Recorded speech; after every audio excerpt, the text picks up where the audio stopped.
Eros and Psyche, Chapter 3.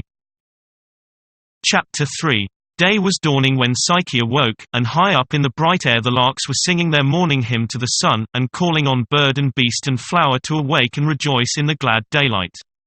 At first she could remember nothing of what had happened, and wondered where she was, then slowly all the sad ceremony of the day before came back to her.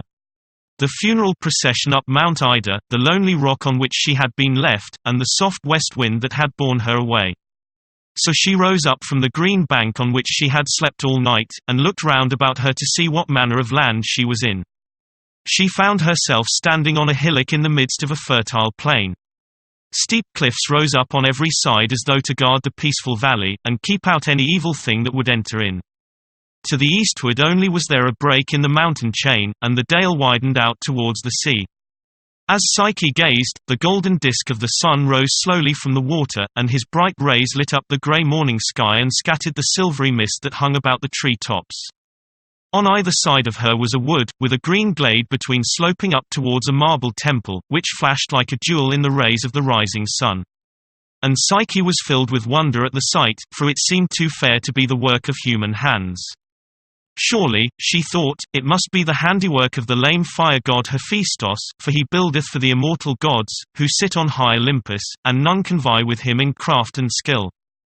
Then she looked about her to see if anyone were near. But all around was quiet and still, with no signs of human habitation. Wondering the more, she drew near to the temple, and went up the marble stairs that led to the entrance.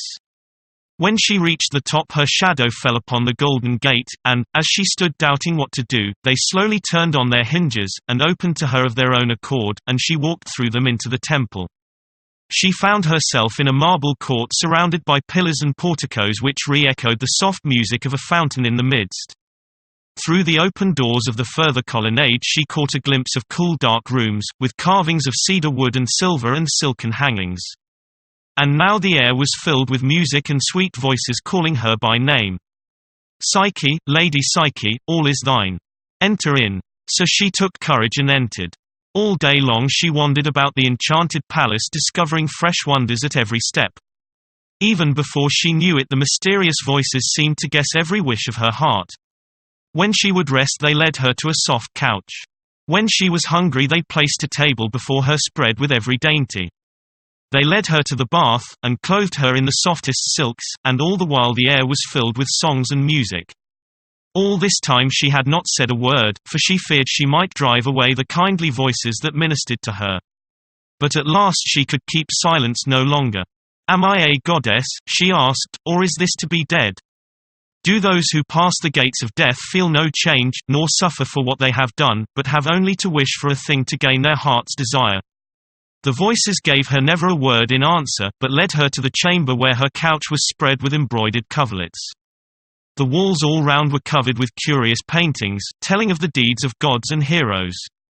How golden Aphrodite loved Ares, the god of war, and Apollo the nymph Daphne, whom he changed into a laurel tree that never fades. There was Ariadne, too, upon her island, whom the young god Dionysus found and comforted in her sore distress, and Adonis, the beautiful shepherd, the fairest of mortal men.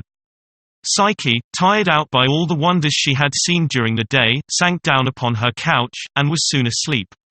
But sleep had not long sealed her lids before she was awakened by a stir in the room. The curtain over her head rustled as though someone was standing beside her. She lay still, almost fainting with terror, scarcely daring to breathe, when she heard a voice softly call her by name.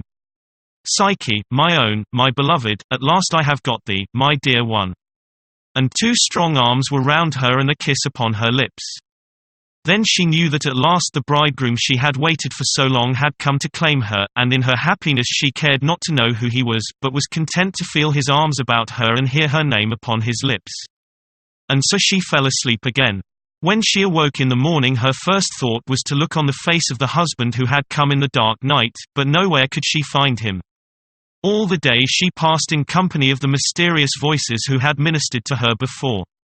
But though their kindness and courtesy was never failing, she wandered disconsolately about the empty halls, longing for the nighttime, and wondering whether her lover would come again. As soon as it was dark she went again to her chamber, and there once more he came to her and swore that she was his forevermore, and that nothing should part them. But always he left her before it was light and came to her again when night had fallen, so that she never saw his face nor knew what he was like. Yet so well did she love and trust him that she never cared to ask him his secret. So the days and nights sped swiftly by, for in the daylight Psyche found plenty to amuse her in the enchanted palace and garden, and she did not think of loneliness when every night she could hold sweet converse with her beloved. But one evening when he came to her he was troubled, and said, "Psyche, my dear one, great danger threatens us, and I must needs ask thee somewhat that shall grieve thy tender heart." "Mine own lord," she said, "what can there be that I would not gladly do for thee? Well do I know, beloved, that thou wouldst give thy life for me. But that which I ask will grieve thee sore, for thou must refuse the boon thy sisters shall ask thee." "My sisters? They know not where I am. How, then, can they ask me a boon? Even now they stand upon the lonely rock where thou wast left for me, to see if they can find thee or learn aught of thy fate. And they will call thee by name through the echoing rocks, but thou must answer them never a word. What, my lord? Wouldst thou have my sisters go home disconsolate, thinking that I am dead? Nay, surely, thou wouldst not be so hard of heart. But let me bid the soft west wind, that wafted me hither, bring them too, that they may look upon my happiness and take back the tidings to mine aged sire. Psyche, thou knowest not what thou askest. Foolish of heart are thy sisters, and they love the trappings and outward show of woe, and with their mourning they wring their father's aching heart till he can bear it no more. So he hath sent them forth to see whether they can hear aught of thy fate.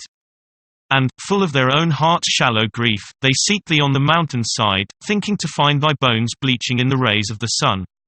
Were they to see thy happiness, their hearts would be filled with envy and malice. They would speak evil of me, and taunt thee on thine unknown lord, and bid thee look upon my face and see lest I be some foul monster.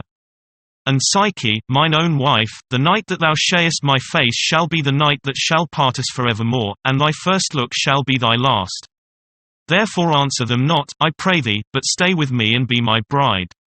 And Psyche was troubled at these words, for she thought her husband wronged her sisters. Nevertheless, unwilling to displease him, she said, "I will do thy will, my lord, even as thou sayest." Yet all the day long she thought on her sisters wandering on the bleak mountain side, and how they would call for her by name, and at length go sadly home to her father's house and bring no comfort. The more she thought on it the sadder she became, and when her husband came to her, her face was wet with tears. In vain he tried to comfort her. She only sobbed the more. "All my joy is turned to bitterness," she said, "when I think on the grief that bows down my father's heart. If but for one day I could bring my sisters here and show them my happiness, they would bear the news to him, and in my joy he would be happy too.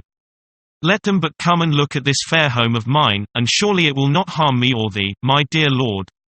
"I have not the heart to refuse thee, Psyche," he said, "though it goeth against me to grant this. I fear that evil will come. If they ask thee of me, answer them not."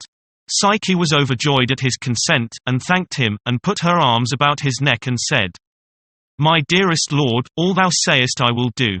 For wert thou Eros, the god of love himself, I could not love thee more.